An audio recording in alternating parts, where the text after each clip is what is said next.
Hi friends, நாங்கள் இப்போ அரக்கோணத்தில் இருக்கோம். நாங்கள் இன்றைக்கி எங்கே போக போகிறோன்னா திருவண்ணாமலை போக போகிறோம். வாங்க ஃப்ரெண்ட்ஸ், சேர்ந்து போகலாம்.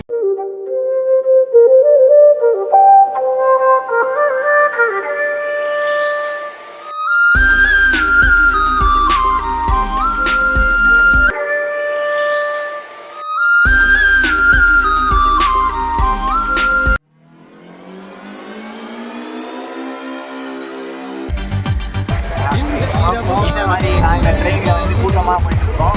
நாங்கள் திருவண்ணாமலை போயிட்டு உங்களுக்கு